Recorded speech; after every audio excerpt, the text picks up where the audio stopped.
The alarm started screaming at 3 in the morning. Captain Hin Wu jumped out of bed and ran to the bridge of his ship. His crew was already at their stations, staring at the main screen. Something was coming through the darkness of space near Jupiter. What is it? Han Wu asked, pulling on his uniform jacket. Unknown vessel, sir, said Lieutenant Deho from the weapons station. It just appeared out of nowhere. The ship is badly damaged. Hull breaches on multiple sections. They're leaking atmosphere. Han Wu looked at the screen. The ship was strange. It looked like a giant teardrop made of blue metal. Parts of it were on fire. Other parts were simply gone, torn away by weapons or accidents. The vessel was spinning slowly, out of control. Are they sending any signals? Han Wu asked. Yes, sir. But we can't understand the language. The computer is trying to translate now. Han Wu watched the damaged ship. Whoever they were dying. Get us closer. Prepare medical teams. If they need help, we're going to give it to them. The Indomitable moved through space toward the alien vessel. As they got closer, Han Wu could see more damage. The ship had been in a war. Burn marks covered the hull. Some sections were crushed inward, as if giant hands had squeezed them. Translation coming through now, sir, said the communications officer. A voice filled the bridge. It sounded wet, like someone talking underwater. Please, help us. We are refugees. We mean no harm. Please help. Han Wu didn't hesitate. Tell them we're here to help. Prepare docking procedures. It took 2 hours to safely connect the alien ship to the Indomitable. When the airlock finally opened, Han Wu saw them for the first time. They looked like seals, but they walked on 2 legs. Their skin was smooth and gray. Large black eyes stared at him with fear and hope mixed together. The leader came forward. She was older, with scars across her face. She wore something that looked like a uniform, though it was torn and burned. I am the Sara, she said through the translator device. We are Velari. We are running. We need help. Han Wu gestured to the medical teams. Get the injured to the medical bay. Feed everyone. You're safe now. The Sara's legs seemed to give out. She sat down hard on the floor. Safe, she whispered. We haven't been safe in so long. Over the next few hours, Han Wu learned their story. The Velari came from a water world on the other side of the galaxy. They were peaceful. They had never fought a war. 3 months ago, the Krath Empire arrived at their planet. The Krath didn't ask questions. They didn't make demands. They simply started killing. They destroyed our cities in the first day, the Sara said. She sat in Han Wu's office, holding a cup of hot tea with shaking hands. They burned our oceans. They killed billions. We are all that's left. 50,000 people on this one ship. Out of a population of 8 billion? Han Wu felt cold inside. Why did they attack you? Because they could, the Sara said simply. The Krath conquer. That is what they do. They have destroyed 17 other civilizations. We were just the latest. And they're following you? The Sara nodded. They never leave survivors. They're 3 systems away, maybe less. They will find us. They always do. Han Wu set his jaw. We need to get you to Earth. Our government needs to hear this. The journey to Earth took 5 days. During that time, Han Wu's crew worked to repair the Velari ship and care for the refugees. The Velari were kind and grateful. They helped where they could. They told stories of their lost home. They cried for their dead Dot when they finally arrived at Earth. Ambassador Jawan was waiting. She was a small woman with gray hair and sharp eyes. She had spent 30 years preparing for first contact with aliens. She had imagined it would be peaceful, a moment of joy. Instead, she was meeting refugees from a genocide. The Terran coalition government met in emergency session. The large chamber was filled with representatives from every nation and colony. Holographic screens showed the Velari ship and the survivors. The Sara stood in the center, telling her story to the most powerful people in human civilization. We don't ask for much, the Sara said. Her voice was steady now, though her hands still shook. We need a place to hide. A planet where we can live. And maybe a few of your ships to help us stay hidden. We can pay. We have technology. Our water reclamation systems are very advanced. Our medical knowledge could help you. We can give you everything we know.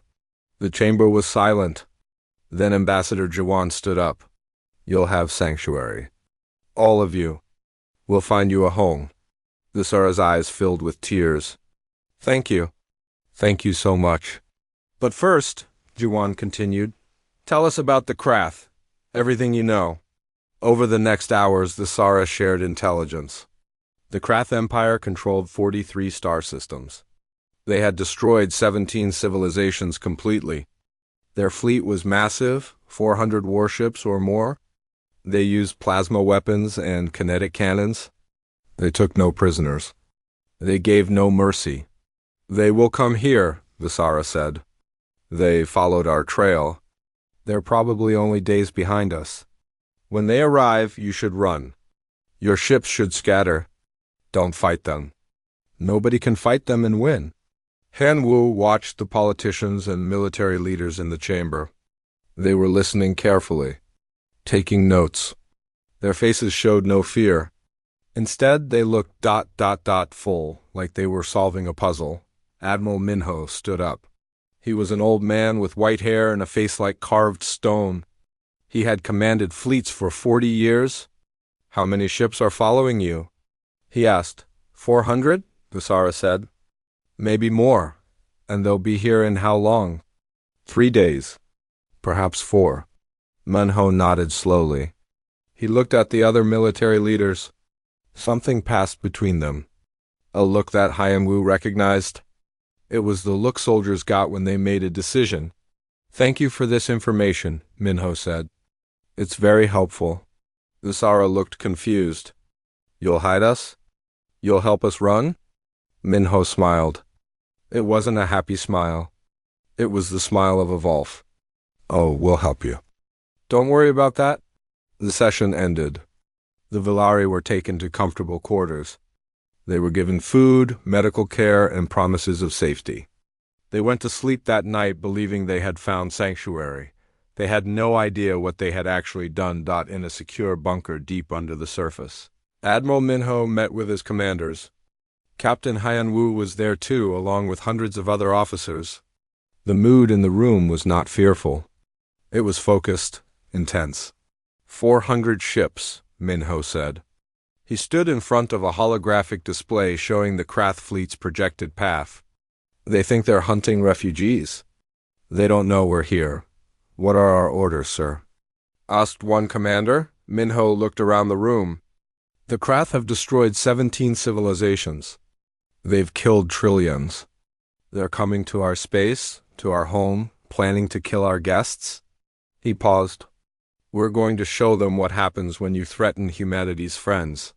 Captain Han Wu felt something cold settle in his stomach. Sir, the Villari only asked for sanctuary. A place to hide? I know, Minho said. And we're going to give them something better. We're going to give them a galaxy where they never have to hide again. He turned to his commanders. Activate all fleet elements. Bring every ship online. Authorization code Omega 7. This is not a drill. All ships, sir? Someone asked. That's 300 vessels. Every single one, Minho said. And prepare the special weapons. The ones we hoped we'd never use. Across human space, warships began to move. Crews were called from leave. Weapons were armed. Marines loaded into dropships. Earth's orbital platforms came online. Their weapons humming with power. In their comfortable quarters, the Villari slept peacefully. Dreaming of safety, they had asked humanity for help. They were about to learn what that really meant. The Villari woke the next morning to find Earth transformed. Ships filled the sky, more than the Sara had ever seen in one place. They moved in perfect formation, blocking out the stars. Ground troops marched through the streets. Orbital platforms glowed with power. The Sara found Captain Han Wu on an observation deck. He was watching the preparations with tired eyes. He hadn't slept. What is happening? The Sara asked. Why are there so many ships? We're preparing, Hyun-woo said simply. Preparing to run? To hide us? Hyun-woo turned to look at her. No, we're preparing to fight. The Sara felt her heart sink. No, you don't understand. You can't fight the Krath. They're too strong. They've destroyed everyone who tried. Maybe everyone before didn't try hard enough. Hyun-woo said. Before the Sara could respond, an announcement came over the speakers. All Velari were requested to come to the main assembly hall. Confused and frightened, they gathered together. The hall could hold 10,000 people. It was barely enough for all the refugees. Admiral Minho walked onto the stage. Behind him, holographic displays showed the Krath fleet moving through space toward Earth. 400 ships, each one massive and covered in weapons. My name is Admiral Minho, he said. His voice was calm and steady. I command the Terran Coalition Defense Fleet. You came to us asking for help. I'm here to tell you exactly what that help looks like. The display changed. Now it showed human ships. Hundreds of them. Cruisers, destroyers, carriers, battleships. The Velari gasped. They had never seen such a fleet. In the next 6 hours, Minho continued, we will deploy 300 warships. 50,000 Marines will be ready for combat operations. Every defensive platform in human space will be armed and crewed. We are activating weapon systems that we built hoping we would never need them. The Sara stood up, her voice shaking. You're going to fight? You're going to die for us? Minho looked at her directly. We're not going to die. The Krath are. The hall erupted in noise. Velari talking, crying, arguing. They couldn't believe it. Humans were preparing for war against an empire that had destroyed 17 civilizations. Minho raised his hand for silence. The Krath made a mistake. They followed you here. They think they're hunting prey. They don't know they just walked into a trap. He paused. When you ask humanity for help, we don't do things halfway. We're going to make sure the Krath never threaten anyone again. Not you, not anyone. The Sara felt dizzy. But we only asked for sanctuary. A place to hide. I know, Minho said. But hiding doesn't solve the problem. The Krath would keep killing. Keep destroying. Someone has to stop them. His face hardened. We're going to be that someone. Deep underground, in a facility that officially didn't exist, Dr. Yunji was working. She was a small woman with sharp eyes and quick hands. She led the Terran Weapons Development Division. For 20 years, she had been designing weapons for a war that might never come. Now that war was here. Show me the Singularity missiles, she said to her team. A hologram appeared. It showed a missile not much larger than a person. These create tiny black holes, her assistant explained. They last for only a few seconds, but in that time they can tear apart a ship from the inside. How many do we have ready? 200. We'll need all of them. Yunji moved to the next display. The kinetic kill vehicles? Operational. We can accelerate tungsten rods to 90% light speed. When they hit, they release energy equivalent to nuclear weapons. But there's no radiation. Just pure kinetic force. Yunji nodded. Good, what about the nanoweapons? Her assistant hesitated. Dr. Yunji, those are... They're designed to be permanent. Once deployed, they'll keep destroying military technology. Forever, they self-replicate. We can't turn them off. I know what they do, Yunji said coldly. Are they ready? Yes, but no buts. The Krath killed trillions. They don't get mercy. They get annihilation. Across Earth and its colonies, soldiers prepared for war. Sergeant Borum checked her equipment for the 5th time. She led a special forces team, 12 of the best soldiers humanity had. They were training for boarding operations. You really think we'll get close enough to board their ships? Asked one of her team members. Borum smiled. The Krath won't know what hit them. While they're dealing with our main fleet, we're going to cut the head off the snake. We'll capture their command ship. Get their leadership. Make them tell us where their homeworld is. And then we make sure they never hurt anyone again. Up in orbit, Lieutenant Deho sat at his weapons station on the Indomitable. New systems had been installed overnight. He had screens showing weapons he'd never seen before. Weapons that existed only in secret files and nightmares. Captain Hyunwoo sat in the commander's chair beside him. "You okay, Deho?" "Sir, I'm looking at weapons that can destroy planets. Missiles that create black holes. Systems that can hack enemy ships and turn their own weapons against them." Deho turned to look at his captain. "When did we build all this?" "We've been building it for centuries," Hyunwoo said quietly. "Every war we fought, we learned.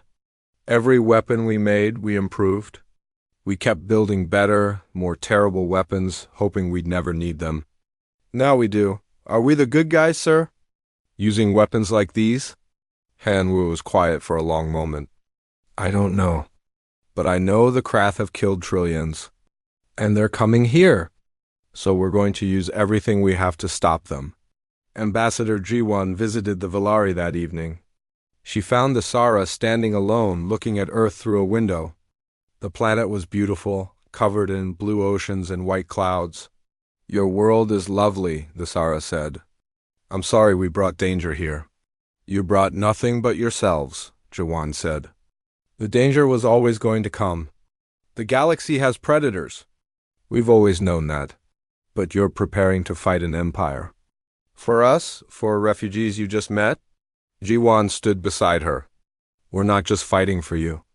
We're fighting for everyone the Krath might hurt next. We're fighting for the principle that genocide should have consequences." She paused. "And yes, we're fighting for you. Because you asked for help, and that means something to us?" "I've seen your preparations," the Sara said. "Your weapons, your soldiers. You're not preparing to defend. You're preparing to destroy." "Yes," Ji-won said simply. "I'm frightened," the Sara whispered. "Not of the Krath, of you. Of what humanity is about to do." "Good," Ji-won said. "You should be. Because we're about to show the galaxy what happens when you threaten people we've decided to protect." In his command center, Admiral Minho watched the displays. The Krath fleet was 2 days away now.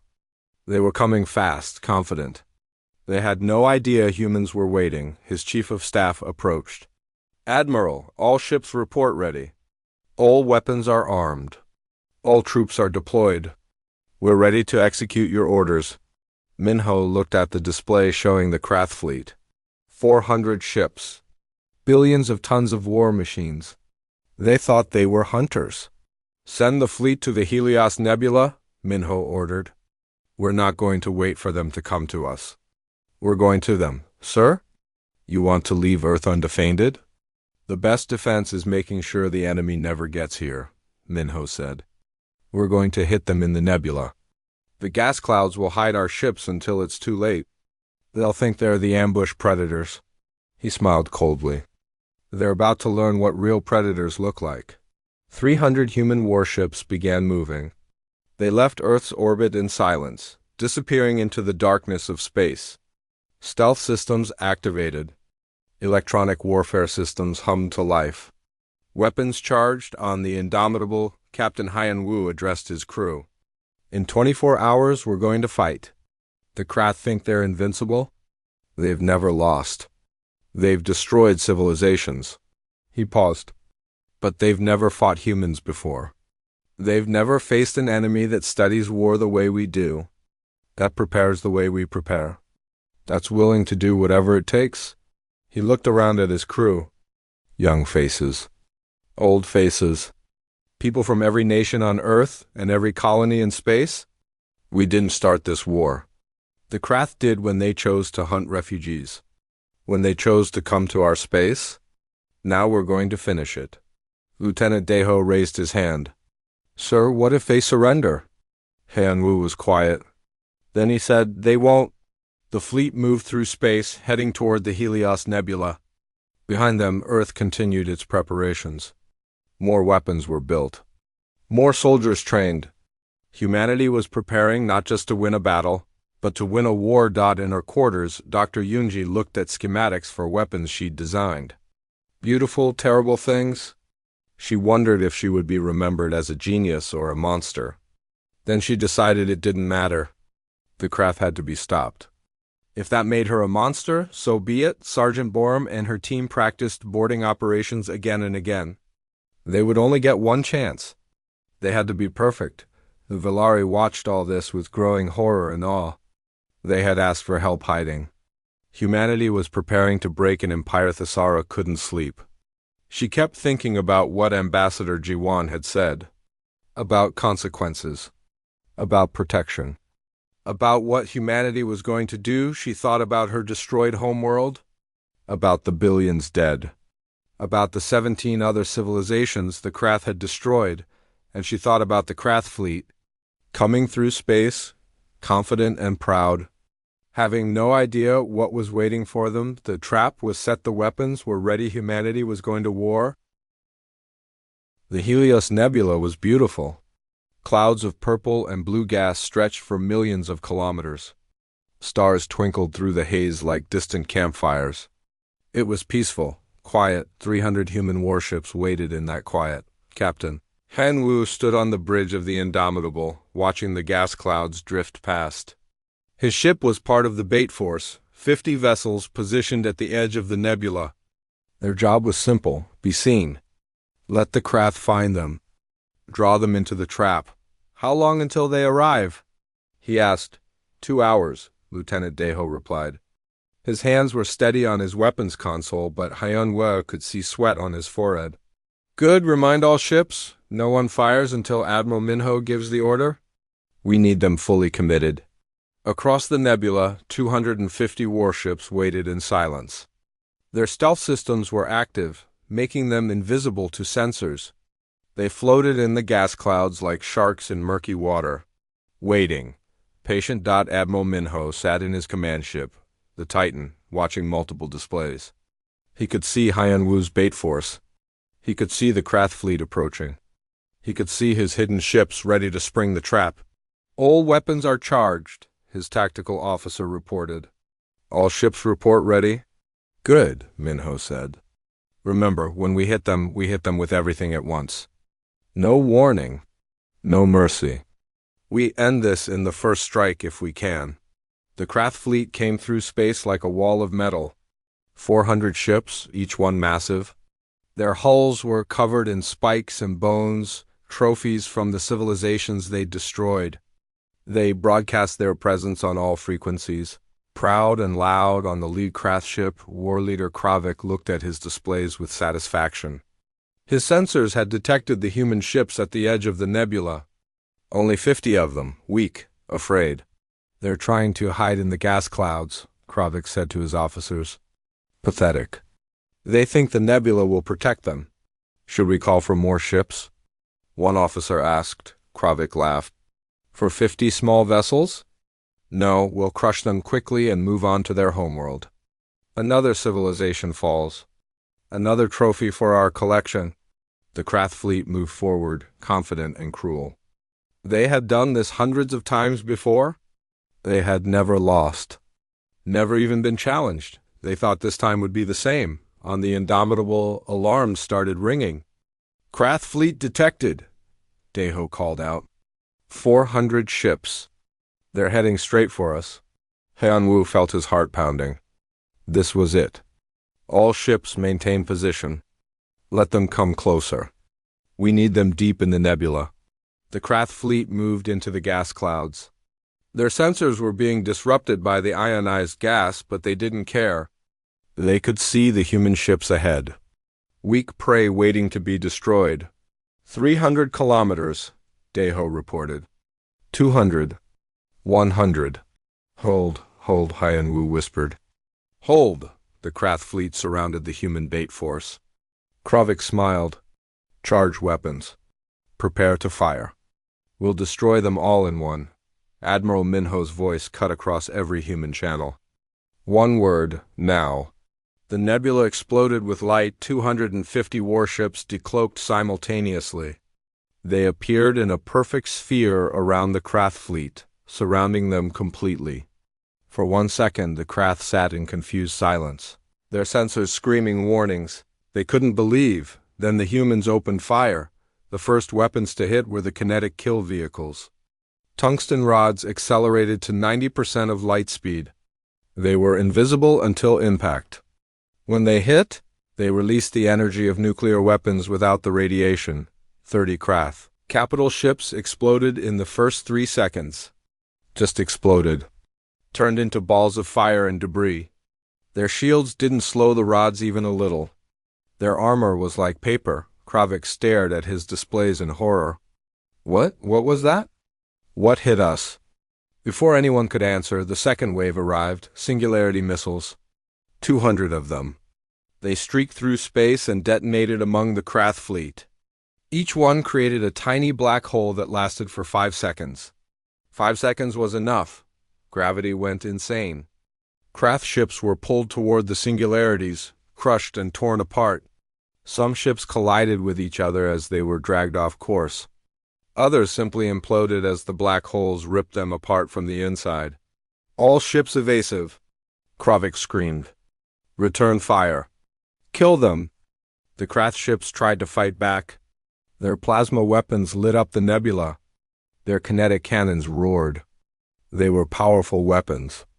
They had destroyed civilizations. They didn't even reach the human ships' dot-point defense systems. Intercepted every Krath weapon. Lasers shot down missiles. Electronic countermeasures jammed targeting systems. Shields absorbed what little got through. The humans had a 99.7% intercept rate. Lieutenant Deho watched his displays with wide eyes. Sir, they can't hit us. They're not even getting close. I know, Hyan-Wu said quietly. Keep firing. The third wave was electronic warfare. Human ships broadcast hacking programs across all frequencies. The Krath used computers to run their ships. Those computers were powerful but old. They'd never been challenged. Human hackers broke into them in seconds. Krath ships started firing on each other. Their own weapons turned on them. Targeting systems showed friendly ships as enemies. Navigation systems failed. Life support stuttered. Override the systems. Kravik shouted. Go to manual control. But it was too late. Chaos spread through the Krath fleet like wildfire. Ships collided. Weapons exploded. Command channels filled with screaming, and still the humans fired. Sergeant Borum watched from her assault shuttle. She and her team were waiting for their moment. Look at that, one of her soldiers whispered. We're destroying them. Not yet, Borum said. She pointed at a massive Krath ship in the center of the fleet. That's the command ship. That's our target. When the time comes, we're going in. The battle, if it could even be called that, continued for 17 minutes. The Krath fleet tried everything. They tried to scatter. The humans hunted them down. They tried to form defensive formations. The humans broke them apart. They tried to run. The humans followed. The Krath had never faced an enemy like this. An enemy that had spent thousands of years perfecting war. An enemy that had weapons designed specifically to destroy anything they encountered. An enemy that fought with cold, calculated precision. Kravik's ship shook from another impact. Half his fleet was gone. Just gone. Destroyed in minutes. Broadcast on all channels, he ordered. We surrender. We surrender. Admiral Minho received the message. He looked at it for a moment. Then he replied, You showed no mercy to the 17 civilizations you destroyed. To the Valari. To the trillions you killed. His voice was ice cold. We show you the same mercy you showed them. The human fleet kept firing. Kravik felt true fear for the first time in his life. They're not stopping. They're going to kill us all. He was right. The Krath fleet died in the Helios Nebula. Ship after ship exploded or broke apart or simply stopped existing. The humans were efficient, clinical. They destroyed with the precision of surgeons and the mercilessness of executioners. When it was almost over, when only a handful of Krath ships remained, Admiral Minho gave new orders. Sergeant Borum, you're cleared for boarding action. Take their command ship. I want prisoners. I want information. Yes, sir, Borum replied. Her shuttle shot forward, accompanied by 5 others. They moved through the debris field, dodging burning wreckage and bodies. The Krath command ship was damaged but still intact. Its shields were down. Its weapons were destroyed. It drifted helplessly, Borum's shuttle attached to the hull. Cutting torches burned through the armor. Her team poured inside. The Krath were large creatures, reptilian with 6 limbs and armored scales. They were warriors, bred for combat. But they'd never fought humans in close quarters before. The battle inside the ship lasted 3 minutes. Human soldiers moved with practiced efficiency. Their weapons were designed to work in zero gravity, in tight spaces, against armored targets. They'd trained for this their entire lives. Borum found Kravik on the bridge. He was wounded, bleeding green blood, surrounded by dead officers. He raised a weapon. She shot it out of his hand. "You're coming with us?" she said. "You're going to tell us everything about your empire. Where it is. How many ships. How many worlds you've conquered." Kravik hissed. "Why? You've already killed my fleet? What more do you want?" Borum looked at him with hard eyes. "We want to make sure you never do this again." To anyone, they dragged Kravik and 15 other Krath officers off the ship. The rest of the Krath crew was left aboard. Their ship crippled but intact docked back in the nebula. The battle was over. Of 400 Krath ships, 3 remained. Admiral Minho had deliberately spared them. "Open a channel to those 3 ships," he ordered. A Krath officer appeared on screen, terrified. "You're going home," Minho said. "You're going to tell your leaders what happened here. Tell them that humanity has decided the Krath Empire is a threat. Tell them we're coming." He leaned forward. "Tell them to surrender now, or we'll do to every Krath world what we just did to this fleet." The channel closed. The 3 Krath ships jumped away, running for home. On the Indomitable, Lieutenant Deho looked at his displays. The human fleet had suffered minimal damage. 12 casualties total. 8 ships had minor damage. The Krath had lost 397 ships. "Sir," Deho said quietly. "What have we done?" Captain Hyan Wu looked at the debris field. Thousands of Krath bodies floated in space. Kravik sat in a cell aboard the human ship Titan. The walls were plain metal. The door had no handle. A single light glowed overhead. He'd been here for 2 days, waiting. The door opened. Sergeant Borum walked in with 2 guards.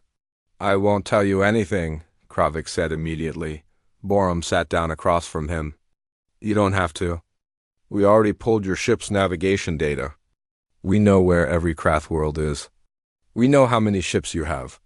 We know which planets you conquered." Kravik's eyes widened. "Impossible. Our systems are encrypted." "We're encrypted," Borum corrected. Past tense. "Your technology is 200 years behind ours." "Your quantum encryption?" "We broke it in 40 minutes. She pulled out a tablet. "We know everything. The only question is whether you want to help save your people or watch them die." "You can't attack the Empire," Kravik said. "We have thousands of ships, billions of soldiers, fortress worlds with shields that can't be broken." Borum smiled. It wasn't a nice smile. "We destroyed 400 of your best ships in 17 minutes. How long do you think the rest will last?" Kravik said nothing. "Here's what's going to happen," Borum continued. "We're going to your conquered worlds. We're going to free every species you enslaved. Then we're going to your homeworld. And we're going to give your government one chance to surrender." She leaned forward. "You can help us do this with minimal casualties. Or you can stay quiet and watch your entire civilization burn." Kravik looked at her for a long moment. Then he started talking. The human fleet moved through Krath space like a storm. They didn't go straight to the Krath homeworld. Admiral Minho had a different plan. "We're going to the conquered worlds first," he told his commanders. "We're going to cut off their resources, show their subjects that the Krath can be beaten, and we're going to document everything. Every atrocity, every crime. The galaxy needs to see what the Krath did." The first world they liberated was called Talis III, the native species. The Talisians were bird-like creatures with colorful feathers. The Krath had enslaved them 20 years ago. Now they worked in massive factories, building weapons and ships for their conquerors. Captain Hyan Wu led the Liberation Force. 12 human ships dropped into orbit. The Krath garrison had 50 ships. The battle lasted 8 minutes. The human ships cut through the Krath defenders like they weren't even there. Kinetic weapons destroyed Krath vessels before they could react. Electronic warfare shut down their defense platforms. Within minutes, the orbital space was clear. Then the dropships launched. Sergeant Borum and 5,000 human marines hit the surface. The Krath ground forces fought hard. They were good soldiers, well trained and well equipped. They'd never fought humans before. Human infantry moved with precision. They used drones to scout ahead. They used smart ammunition that could turn corners and seek targets. They used armor that could withstand plasma fire and powered exoskeletons that made them stronger than the KRF. The battle for the surface lasted 6 hours. When it was over, 20,000 Krath soldiers were dead or captured. The human forces lost 43 soldiers. The Talisians emerged from their factories, confused and afraid. They'd been slaves for so long they barely remembered freedom. Captain Hyan Wu broadcast to them in their own language. You're free now. The Krath will never return. We promise. The Talisians didn't believe him at first. Freedom was a dream they'd given up on. But as human soldiers removed their chains and destroyed the Krath command centers, they began to understand. They were free. Over the next 3 months, the pattern repeated on world after world. The humans arrived. The Krath defenders fought. The Krath defenders died. The slaves were freed, 15 worlds liberated, 15 species freed from Krath rule. Each time the story was the same. The Krath had been cruel masters. They'd worked their slaves to death, killed anyone who resisted, destroyed cultures and histories. And each time, human ships arrived and swept the Krath away like dust. Lieutenant Deho watched from his weapons station as they liberated the 8th world. He'd fired his weapon so many times now that it felt automatic. Point, fire, another. Krath ship destroyed. Point, fire, another military installation reduced to rubble. Does it bother you? Captain Hyan Wu asked him one day. What, sir? The killing. We've destroyed thousands of ships. Killed hundreds of thousands of Krath soldiers. Deho thought about it. I saw what they did to the Velari, sir. I've seen what they did to the conquered worlds. The mass graves. The torture chambers. The children worked to death in factories. He met Hyan Wu's eyes. No, sir. It doesn't bother me. They deserved everything they got? Hyan Wu nodded slowly. He wasn't sure if that answer made him feel better or worse. On Earth, Dr. Yunji worked on new weapons. Even though the war was going well, she kept designing, kept building, kept preparing for the final assault on the Krath homeworld. We need to be ready for anything, she told her team. The homeworld will be defended by everything they have left. We need weapons that can break planetary shields, that can destroy fortress cities, that can end this war in one strike. Her assistant looked worried. Dr. Yunji, some of these designs, they're weapons of extinction. If we use them wrong, we could destroy the entire planet. I know, Yunji said quietly. But if the Krath won't surrender, we need to be able to force them. One way or another, this war ends at their homeworld. Ambassador Jiwan traveled with the fleet. She documented everything. The freed slaves, the liberated worlds, the Krath atrocities. She compiled it all into a massive report. The galaxy needs to see this, she told Admiral Minho. They need to understand why we did what we did. This isn't conquest. It's justice. Minho looked tired. He'd been commanding the fleet for 3 months without rest. Will they see it that way? Or will they just see humanity as another empire?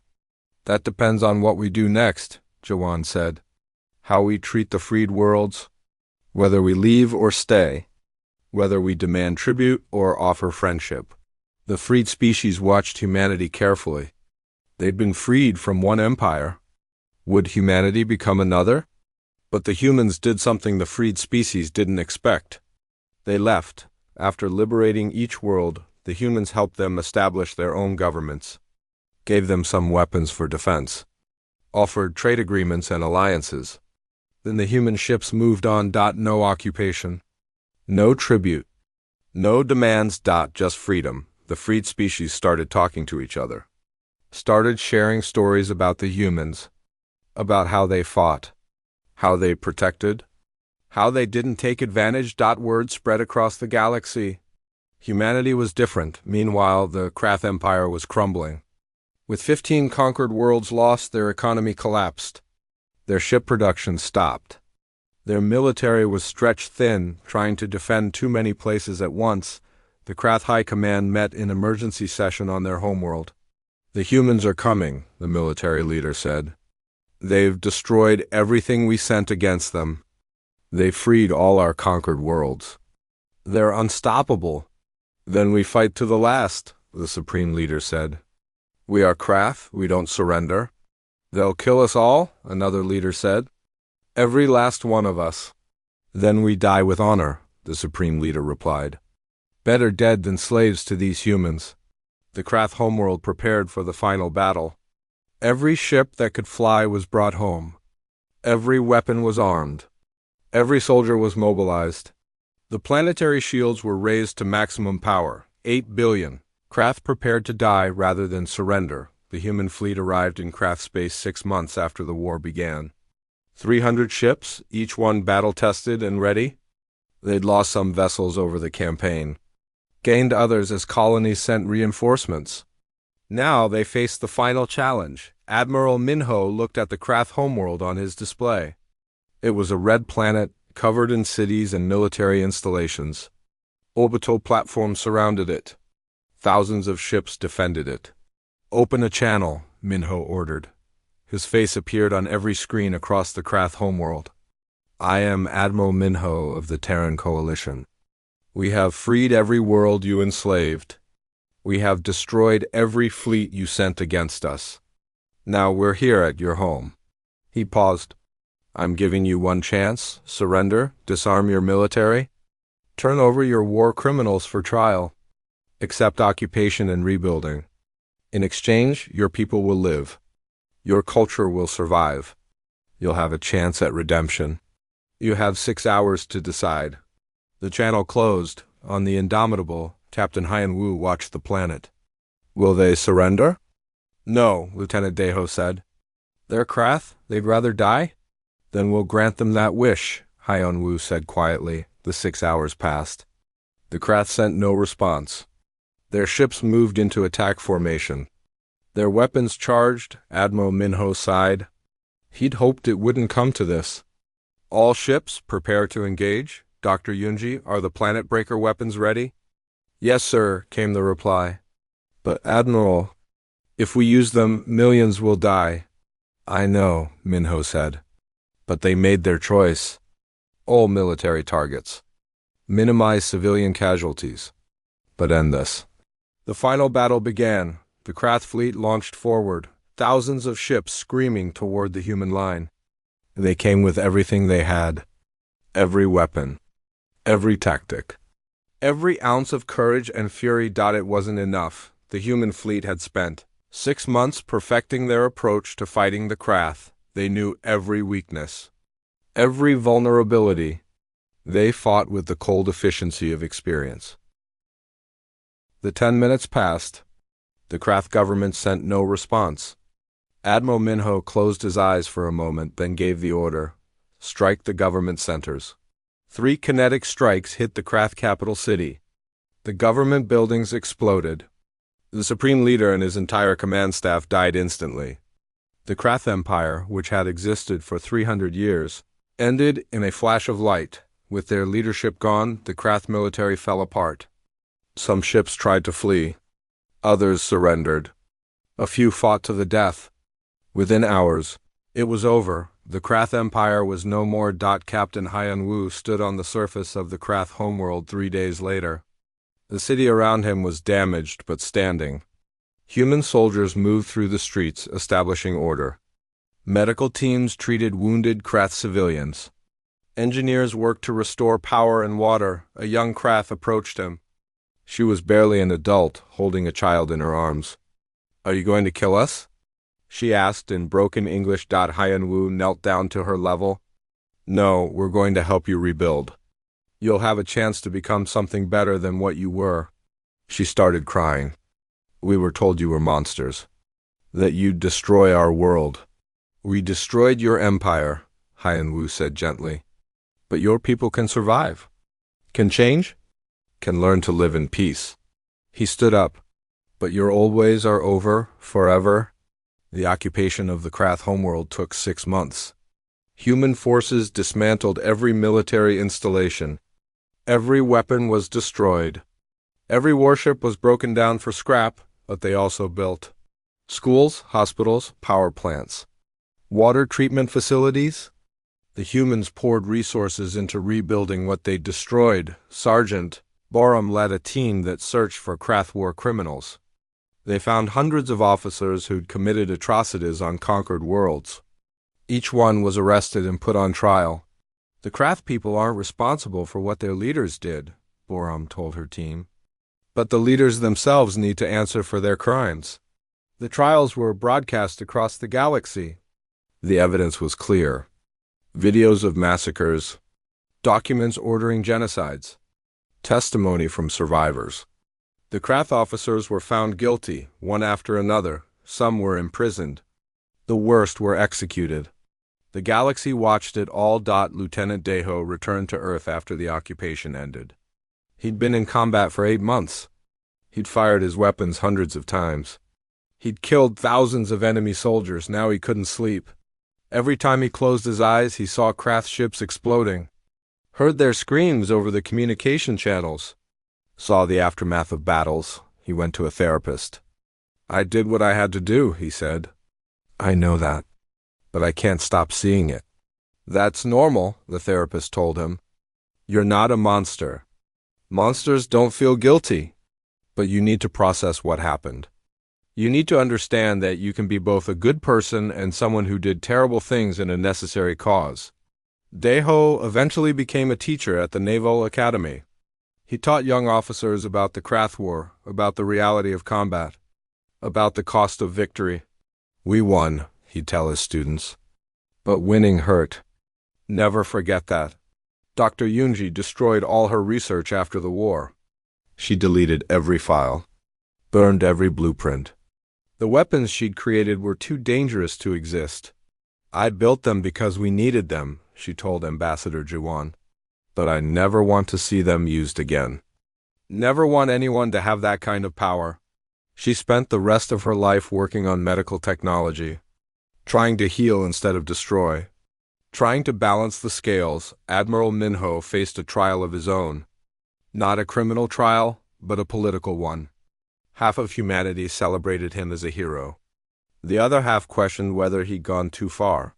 "You destroyed an entire empire," one politician accused. "Killed millions. How is that justified?" Minho looked at him calmly. "The Krath Empire killed trillions over 300 years. They enslaved 17 species. They were planning to destroy humanity. I stopped them." He paused. "If that makes me a war criminal, then convict me. But I'd do it again." The tribunal debated for months. In the end, they acquitted him. But the debate never really ended. Human philosophers would argue for centuries about whether the Krath War was justice or revenge. The freed species formed their own council. 17 civilizations, once slaves, now working together. They invited humanity to join. Ambassador Jiwan attended the first meeting. The representatives of the freed worlds looked at her with a mix of gratitude and fear. "We thank you for our freedom," said the Telesian delegate. "But we're afraid. You're so powerful. What's to stop you from becoming like the Krath?" Jiwan understood their fear. "Nothing," she said honestly. "There's no guarantee. We could become conquerors. We could become an empire." She looked around the room. "That's why we need you. We need you to be our conscience, our check. If we start to become what we destroyed, you need to stand up to us." "How?" asked another delegate. "You have weapons we can't match." "Then we'll give you weapons," Jiwan said. Not the terrible ones we used in the war, but defensive ones, shields, early warning systems. Enough to make conquering you costly enough that we'd never try. She smiled. And we'll put it in writing. A treaty that binds us to protect, not control. The freed species were skeptical, but they agreed. The Terran Protectorate was formed. A defensive alliance where humanity provided protection in exchange for nothing except peace. No tribute. No vassals. No empire. Just an agreement to defend each other. The Valari returned to their old territories. The Krath had burned their homeworld, so they chose a new one. A water world in a quiet system. Humanity helped them build new cities. New homes.